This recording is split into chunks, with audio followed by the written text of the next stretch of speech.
भैया जिंदाबाद जिंदाबाद जिंदाबाद भैया जिंदाबाद जिंदाबाद जिंदाबाद हाथी छाप जिंदाबाद जिंदाबाद जिंदाबाद दीवाना भैया मत घबराना तेरे पीछे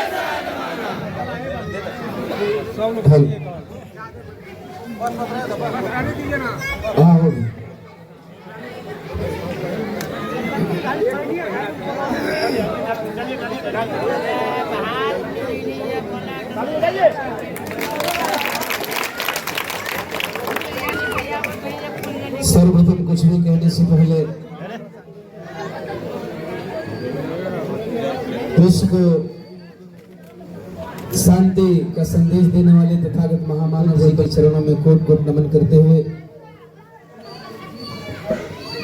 संविधान निर्माता, भारत के भाग विधाता, सिंबल ऑफ नॉलेज, विश्व रत्न बोधिसत्व परम पूज्य बाबा साहब doctor B are Ambedkar ji के चरणों में कोट कोट नमन करते हुए DS4 वाम से बहुजन समाज पार्टी के संस्थापक युग पुरुष माननीय कांशीराम साहब जी के चरणों में कोट कोट नमन करते हुए उत्तर प्रदेश की 4 बार रहे मुख्यमंत्री, कई बार बने सांसद, राज्यसभा सांसद, आयरन लेडी सांसद की शेरनी,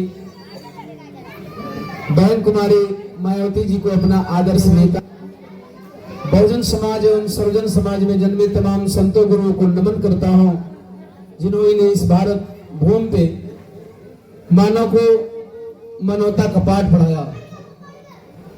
आज इस सभा में उपस्थित सम्मानीय इस ग्राम पंचायत के वरिष्ठ नागरिक, प्रथम नागरिक, दो बार वर्तमान में भी दूसरी बार मुखिया है, सम्मानीय जनाब बड़े भैया इमरान साहब,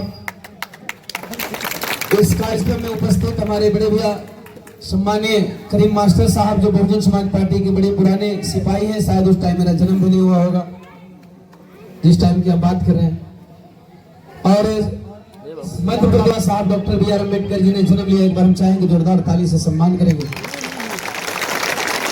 जनाब खुर्शीद आलम साहब, हमारे बड़े भैया सम्मानीय कमूर के बहुत ही जाने माने ठेकेदार अनवारुल हक साहब, सम्मानीय बड़े भैया हमारे गार्जियन, जिनको देख करके, सुन करके, जिनके पीछे चल करके मैंने थोड़ी सी राजनीति सीखी, वर्तमान जिला पार्षद पूर्व चेयरमैन बड़े भैया विश्वंभर नाथ यादव, वकील यादव जी, हमारे गार्जियन महावेश रामलाल भैया, बहुत सारे नाम है, डब्लू राय जी, तमाम नाम है, आदरणीय हाफिज साहब, और पूर्व अध्यक्ष मीर आजाद, जनाब मीर आजाद साहब, पितातुल बुजुर्ग नौजवान साथी, आसपास हमको सुन रही हमारी माताएं बहनें, देश के भावी कर्णधार नन्हे मुन्ने बच्चों जिनका नाम छोड़ जाए उनसे मैं माफी चाहता हूं। आए हुए तमाम आवाम को, मेरे छोटे भाई इधर जीवन रोग जी हैं, डब्लू राय जी हैं, नाम बहुत सारे नाम जाने पहचाने, टाइम ज्यादा चला जाएगा। आए हुए तमाम आवाम को हम भोजपुरी लोकगीत गिरा गायक ओम प्रकाश दीवाना सह मोहनिया विधानसभा 204 का बहुजन समाज पार्टी का बहन कुमारी मायावती जी द्वारा आशीर्वाद प्राप्त प्रत्याशी एक ही स्वर में सादर जय भीम जय भारत खुदा हाफिज नमो विदाई करता हूँ। फाइनली मेरे लिए रह नहीं गया है, फिर भी कुछ कहूंगा। कलाकार बिना कहे रह जाए, ऐसा भी नहीं है। सामने वाला, जैसे कि यहाँ बिरहा दुगोला होता है, कव्वाली दुगोला होता है, तो एक कव्वाल चाहे कितना हो बढ़िया शेर मार जाए, दूसरा कव्वाल लगेगा कि अब यहाँ से सारी शेरो शायरी खत्म होती है, दूसरा कव्वाल कुछ ऐसा कह जाएगा कि फिर सेकंड वाले को मजबूर होना पड़ेगा। तो ऐसा होता है। हमारे सभी गार्जियनों ने जो भी कही बहुत सुंदर, और हम सबको समझना होगा, केवल हिंदू मुसलमान से देश नहीं चलेगा। देश का कि हम नाम हिंदू मुसलमान का लेते हैं और वोट प्रत्याशी के लिए मांगते हैं, ये देश का दुर्भाग्य है।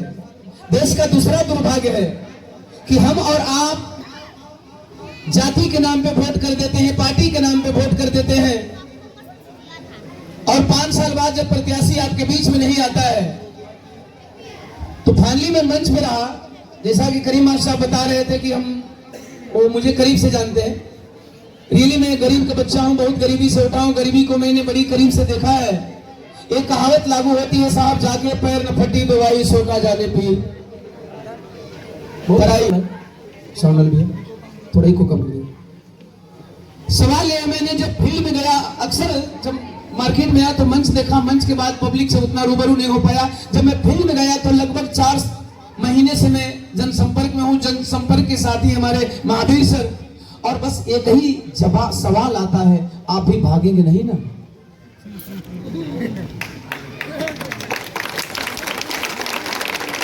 सिर्फ इस सवाल पे मेरा आंसर हो गया, आप भी भागेंगे नहीं ना? हेलो, थोड़ा ज्यादा डाउन हो गया, हेलो थोड़ा ज्यादा डाउन हो गया, साउंड वाले भाई साहब, आप बस ओके।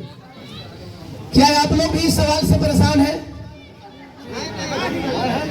नहीं है? आप भी भागोगे नहीं ना? नहीं, प्रत्याशी के लिए सवाल किया जा रहा है, मेरे लिए। प्रत्याशियों के लिए सवाल किया जा रहा है जो आजादी से अब तक हमारे मोहनिया, रामगढ़, चैनपुर, भभुआ के लोगों ने देखा है कि क्या जीत कर आप भी दल नहीं न बदलोगे? क्या यह सवाल आप लोगों के भी मन में चल रहा है? अब जोर से बोलेंगे। नहीं, अभी आपने हमें जाना कहा कि मैं नहीं भागूंगा, तबले बोल दिया नहीं, इतना विश्वास है मेरे ऊपर। लेकिन अगर जिनके मन में दोहमत है, जिनके मन में दुविधा है, हमारे मुखिया जी का एक सेंटेंस था कि उस पे बोलना है, तो उस पे हमारे सर बोल गए एमपी से आकर के। हालांकि इस बात को मैं हमेशा बोलता हूं, बिरहा सुनने वाले लोग जानते हैं कि मैं इसको डिफाइन करता हूं हर मंच पर।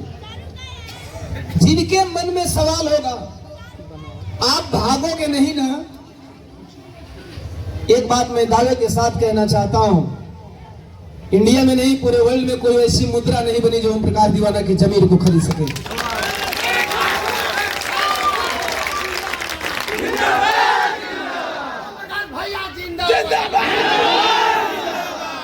मैंने मानवर कांसीराम साहब को पढ़ा है, और एक ही बात हमें हमेशा सताती रहती है, इसे बिकना होता इमरान भाईजान, और 10 साल पहले से मुझे खरीदने की बात चल रही है। जिस पार्टी के अगेंस्ट अभियान चला रहे हैं कि चलो इनको हरा देना है, ये दल बदल के वहां चले गए, तो अगर एक दल बदलने वाले से आप इतने परेशान हैं, तो उनका पार्टी का तजुर्बा कितने साल का है? 2 साल का। 3 साल तो उन्होंने बखूबी, जिस पार्टी से जीत करके विधायक बनी थी उस पार्टी में उन्होंने 3 साल बखूबी टाइम दिया। लेकिन 2 साल जिन्होंने दल बदला, अगर इस दल बदल स्थिति से आप इतने परेशान हैं, तो सामने एक और वो बच्चों की चलने वाली गाड़ी लेकर आएगा। इस गाड़ी की कोई गारंटी नहीं है कब किधर डगर जाए, कटिया निकले या ना निकले। जिस तरह से बच्चों की गाड़ियां डगर जाती हैं, उसी तरह इनकी गारंटी नहीं कि ये कब डगर जाएंगे। उस काठ की गाड़ी की तरह 2 साल किसी विधायक के द्वारा दल बदला जाता है, आप त्राहिमाम करते हैं, तो आपको याद करना होगा कि दूसरे हवाई जहाज से आए हुए प्रत्याशी के पिताजी जन्मजात उसी दल के हमेशा से मेंबर रहे। आप किस पे भरोसा करते हैं? मैं नहीं कहता मुझ पे भरोसा कर लीजिए। 10 साल पहले मुझे खरीदने की बात हुई थी, मैंने सामने वाले व्यक्ति से बस सिर्फ इतना ही बोला कि जिस पैसे में हमारे समाज का खून लगा हो, वह पैसा ओम प्रकाश दीवाना को नहीं चाहिए। खरीदने वाला व्यक्ति पैसे का डिमांड किया, बोला दीवाना मैं जानता हूं तुम्हें, तुम ये जो अवसर दे रहा हूं इसे एक्सेप्ट नहीं करोगे। मैंने कहा कह दीजिए क्या बात है, तो मुझे लगा मैं सिंगर हूं, फिल्म का बड़ा ऑफर देगा और हो सकता है मेरे सामने मेरे प्रतिद्वंदी को खड़ा करेगा। तो मैंने सोचा कि कंप्रोमाइज कर लूंगा भाई, 15 से 20 दिन में फिल्म शूट हो जाती है, पैसा तो मिलेगा। लेकिन उसने एक ही बात कही कि गाजीपुर में, सॉरी दिल्ली में चुनाव हो रहा है, मुख्यमंत्री के तौर पे मनोज तिवारी जी का, आप डेट याद कर लेंगे, टाइम गिन लेंगे, कितना टाइम लगेगा। मुख्यमंत्री के तौर पे मनोज तिवारी जी का चेहरा प्रमोट किया गया है, और उत्तर भारतीय एक बेहतर कलाकार चाहिए। उन कलाकारों में आदरणीय दिनेश लाल यादव जी पहले से हैं, और एक उनके बड़े भाई आते हैं, उन्होंने टिकट लेके फेर दिया, इसलिए बीजेपी उन्हें पसंद नहीं करती। तो नाम आपका ऑफर हुआ है। मैंने कहा ऑफर के साथ तो बहुत बड़ा पैसा मिलता होगा। उस टाइम मुझे कहा गया कि 1 मंथ 1 करोड़, 1 महीने में 1 करोड़ रुपया। इसी सेंटेंस में मैंने कहा था कि वह पैसा जिस पैसे में अपने समाज का खून लगा हो, ओम प्रकाश दीवाना गरीबी में गुजार लेगा, लेकिन वैसा पैसा नहीं चाहिए। यहाँ आए हुए तमाम भारतवासियों से कहना चाहूंगा, चूंकि मैं कभी हिंदू मुस्लिम सिख ईसाई नहीं करता, मेरे मंच को सुनेंगे आप लोग, मैं हमेशा भारतीय होने पे गर्व करता हूं और आप सबको मैं बताता हूं कि आप सभी भारतीय हैं। भारत में रहने वाले सभी कौम के लोग भारतीय हैं। मैं आप सबों को आश्वस्त कर देना चाहता हूं सिर्फ एक बात कह करके कि जिनको लगता होगा कि ओम प्रकाश दीवाना हो सकता है जीत के, ये कमी मेरी नहीं है भाई। इतना लोगों ने बसपा छोड़ा है कि लोग परेशान हैं, ये कमी मेरी नहीं है। लोगों ने बसपा से जीता फिर भागा, बसपा से भी जीता फिर भागा। अब तो हम करें कि केवल बसपा वाले नहीं भागते हैं, अब आरजेडी वाले भी भागते हैं। लेकिन मैं आप लोगों को एक लिखित प्रमाण दूंगा, शायद ऐसा कोई नहीं कर पाएगा, क्योंकि वो कहीं ना कहीं बड़े पद की लालच में है। ये जनता हमें 5 साल के लिए सिर्फ विधायक बनाती है, जनता हमें मंत्री नहीं बनाती। सिर्फ 5 साल के लिए विधायक चुनती है। तो जिनको थोड़ा भी संदेह होगा, यहाँ जिस भी जाति धर्म संप्रदाय के लोग आए हैं, SC ST OBC minority backward समाज, तमाम भारत के जितने भी नागरिक हैं, सब लोग आए हैं। आप लोगों से मैं कहना चाहूंगा, भाई थोड़ा साउंड सेट देंगे क्योंकि मुझे चाहिए आर्टिस्ट सुनो, मुझे फीडबैक चाहिए। हाँ ओके, आप लोगों को एक सेंटेंस कह करके स्पष्ट कर देना चाहता हूँ कि जिनको थोड़ा करके भागेगा, 11 तारीख को वोटिंग है। 11 तारीख से पहले अपने पूरे कौम को जुटा लीजिएगा, पूरे भारतवासियों को जुटा लीजिएगा, पूरे मोहनिया विधानसभा के मतदाताओं को जुटा लीजिएगा और ओम प्रकाश दीवाना से एक, उसको क्या बोलते हैं, रेवेन्यू पेपर, स्टाम्प पेपर, उस पे मैं सच्चा से लिख दूंगा कि अगर बसपा छोड़ करके एज ए विधायक पद पे होते हैं मैं किसी पार्टी को ज्वाइन करता हूं, किसी भी पार्टी में भागता हूं, वो चाहे पद के लालच में भागूं या रुपये की लालच में भागूं या सम्मान की लालच में भागूं, तो नीचे लिख दूंगा कि अगर किसी रोज में ऐसा करता हूं, सदस्यता स्वेच्छा से समाप्त कर दिया जाए। और मैं कहता नहीं हूं साहब, मैंने बहुत सारे ऐसे काम है कि करके दिखाया है। पिछले लोकसभा के चुनाव में मुझे लोकसभा प्रत्याशी बनाया जा रहा था और उस पार्टी से जिस पार्टी का सिद्धांत बिल्कुल मुझसे मेल नहीं खाता, और जहां मेल नहीं खाता इमरान साहब, वहां ओम प्रकाश दीवाना बैठता ही नहीं। बहुत जल्द निकल लेता हूं, शायद आप प्रैक्टिकली देख लिए। जहां विचार मेल नहीं खाता वहां मैं बैठता नहीं, यही मेरा वसूल है। एक बात मैं कहना चाहूंगा, आप लोग सोचे होंगे कि इतना तो कह दिया, आखिर लेके क्या आया है। मेरा सबसे पहले मोटो है, अभी जाति की बात होती है, गली में मैं नहीं जानता उस गली के उस पार कौन रहता है, गली के इस पार कौन रहता है, लेकिन इतना मैं जानता हूं कि भारत में गली के उस पार ऊंच रहते हैं तो गली के इस पार नीच रहते हैं। इतना तो जरूर जानता हूं, ताली नहीं चाहिए। गली के उस पर हिंदू रहते हैं तो गली के इस पर मुसलमान रहते हैं, लाइटिया जला देता थोड़ा। गली के उस पर चमार रहते हैं तो गली के इस पर पासी रहते हैं, गली के उस पर यादव रहते हैं तो गली के इस पर कुशवाहा रहते हैं। थोड़ा जला साहब मेरी सोच कैसी है, हमारे महापुरुषों की सोच कैसी रही, मेरी सोच सिर्फ इतनी है। आप लोग सोच लेना चाहिए, जाति धर्म के नाम पे आप वोटिंग करते हो साहब ना, आप प्रत्याशी नहीं चुनते हो। प्रत्याशी चुनते तो अभी इमरान साहब ने जितनी बातें कही वो सारी बातें लागू हो गई होती। हर गरीब का 3 तल्ला मकान होता, नहीं बनाती है भाई साहब। सरकार 1 मंजिला बिल्डिंग बनाती है, वो भी कॉलोनी के रूप में। इतनी नौकरियां होती, इतनी नौकरियां होती कि 3 तल्ला नहीं 5 तल्ला बिल्डिंग आप खुद से बना लेते। आपको ये नहीं मिलता, मिलता क्या है? मैं गली की बात कर रहा था, गली के उस पार मुसलमान, गली के इस पार हिंदू। याद करना हमें कैसा होना चाहिए, मेरे भारत का प्रारूप, मेरे भारत की तस्वीर कैसी होनी चाहिए, ओम प्रकाश दीवाना की सोच कैसी है। साहब कभी आपने बच्चों को देखा है, 5 साल से नीचे वाले बच्चों को?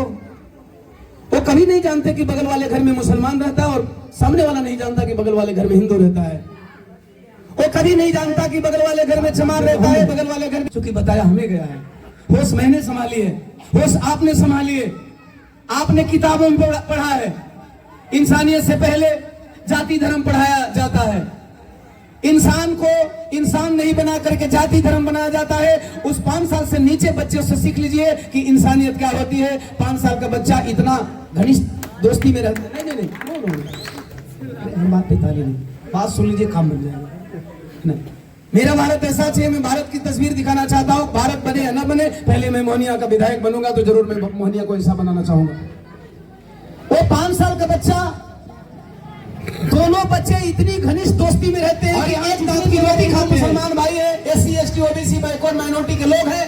ये बात में एग्जाम्पल के तौर पे देना चाहता हूं। सब लोगों ने अपनी खुली आंखों से देखा है और कानों से सुना है। वो दोनों बच्चे एक दांत की रोटी खाते हैं। जब हम देखते हैं कि बगल वाला मुसलमान का बेटा है, मैं हिंदू का बेटा हूं, मुसलमान के बेटे की दांत की रोटी कैसे हिंदू के बच्चे ने खा लिया, साहब वही से नफरत भरना चालू करते हैं। वो मुसलमान है, हम हिंदू हैं।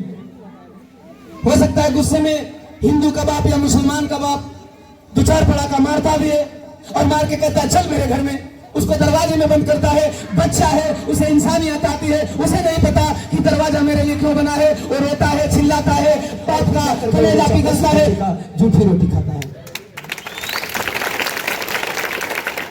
लेकिन वह बच्चा भी अपना बचपना भूल जाता है। इमरान साहब, सिद्दीकी साहब, वो बच्चा भी अपना बचपना भूल जाता है जब हम यहाँ जाति धर्म का पाठ पढ़ाते उसके माइंड में ब्रेन वॉश करके जातिवाद और धर्मवाद भर देते हैं। तो वह कहता है कि तुम हिंदू हो और हम मुसलमान हैं। उसे कोई बताने वाला नहीं रहता है कि बच्चा में बचपन में तुम दोनों एक दांत की रोटी खाए थे। ओम प्रकाश दीवाना का सिर्फ यही सपना है कि मेरा भारत, मेरा मोहनिया ऐसा बने। बाकी रही चुनावी वादे के बाद, तो चुनावी वादा मैं नहीं करता, मेरी पार्टी नहीं करती, क्योंकि पार्टी का चुनावी वादा सिर्फ है बाबा साहब doctor B are Ambedkar ji का संविधान। मैं कई गीतों में बताया हूं कि अगर बाबा साहब doctor B are Ambedkar ji के संविधान को पूर्णतया देश में लागू कर दिया जाए, बाबा साहब doctor B are Ambedkar ji के सिद्धांत को पूर्णतया देश में लागू कर दिया जाए, तो जितनी उपलब्धियां यहाँ के 2 बार से रहे मुखिया जनाब बड़े भाई इमरान साहब ने बताया, वो सारी उपलब्धियां आप लोगों के कदमों में होगी। न कोई ऊंच होगा, न कोई नीच होगा, न कोई छोटा होगा, न कोई बड़ा होगा, न कोई गरीब होगा, न कोई अमीर होगा। इन्हीं चंद शब्दों के साथ मैं आप लोगों से विदा लेना चाहूंगा। गाना